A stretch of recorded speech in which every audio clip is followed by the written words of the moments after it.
What is up, guys? This is your boy Zilla, and welcome to today's episode. As I'm coming in from one of the biggest gaming droughts in history, bro. Literally, I thought these conferences were gonna give me hope. I honestly thought they were gonna give me hope that we were gonna get a big game in 2021. That is not looking like the case, because neither the State of Play or the Nintendo Direct got me excited for anything upcoming in this year. Nintendo just fell off the face of the map with their exclusives for the most part, or any of their big time exclusives, and Sony has literally given us no information on, some of their bigger titles coming and some of their more secret titles that we've been hearing about in rumors. And what we got this conference, just to be honest, was trash. Just straight garbage. Shouldn't even have a conference probably on either side. I could make a little bit more case for the Nintendo Direct, but for the State of Play, like, oh my god, what was this? 90% of it was just garbage. The other like 5% that we saw was freaking rehashed games. Oddstorm, I don't want to see Oddstorm for the fourth time in a row, bro. That game is already looking pretty light. They keep trying to promote that game really hard, and it just doesn't look that good. I'm just gonna be honest. It's one of those games that probably is funner to play than to look at. So it's just hard to get into it once you see it the fourth time in a row and you're really not feeling it. Then they show like Saifu, which was the only interesting game that was there. Then they show Solar Ash again, which looks cool, but when you see it for the fourth time in a row, it's like, I get it, Sony. I get what this game is. I don't want to see it anymore. Then you have Kina, which they also keep abusing. So it's like, man, this is basically the first PS5 Future Games event all over again at this State of Play. And then finally they give you Returnal again. It's like, dang, like, what are we doing here? Is this a State of Play? Are they gonna show anything new here? And then the one thing they do show new, it's not even a freaking game. It's a DLC, bro. It's literally DLC for a game. And they didn't even announce at that conference that Final Fantasy VII was becoming free for PS Plus, which would be a huge boost for them.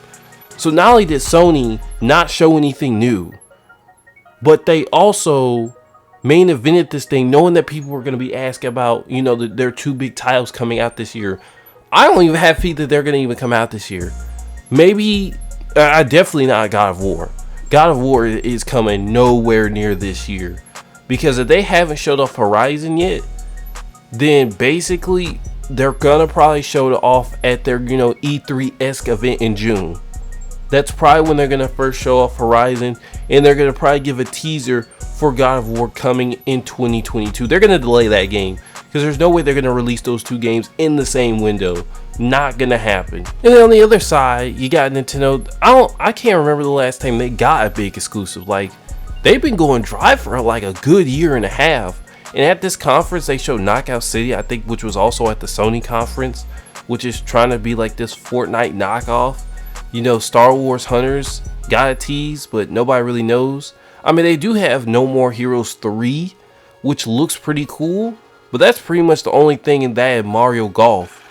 And I don't know how anybody could get excited for Splatoon 3. I mean, it looks like the same as every Splatoon game, but Nintendo fans get excited over everything. Like this was pretty much bare bones. Like Skyward Sword to main event it? Like, what?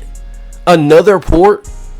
You know what I'm saying? Nintendo is known for just poorly porting games that they've had in their back catalog, and nobody really gets on them. Like, Nintendo, where is Metroid Prime 4? What's happening with that? When is the next big Mario game? Like, yeah, they gave you exclusives, but when is going to be their next big exclusive that's going to anchor the Switch again? Like, I don't know. Maybe when they come out with their 4K Switch. They're probably gonna have their big games coincide with that release. So at least I could give them an excuse on that note.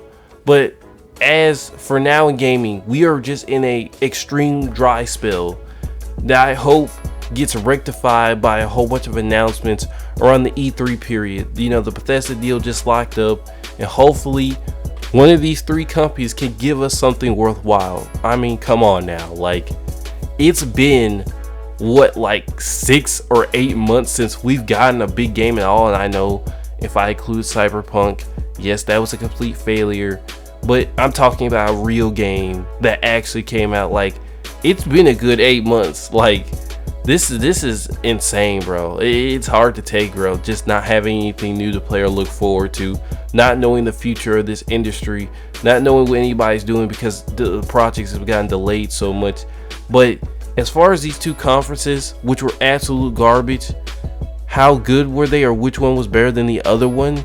I would have to lean towards Nintendo. State of Play was absolutely awful. Like, I know they told us to have low expectations coming in, but dang, like, guys, like, literally you could have announced everything. Like, first of all, I don't even know how Final Fantasy didn't, it could have gotten its own like press release, because the only people that are going to care about the DLC were the fans that played the actual base game.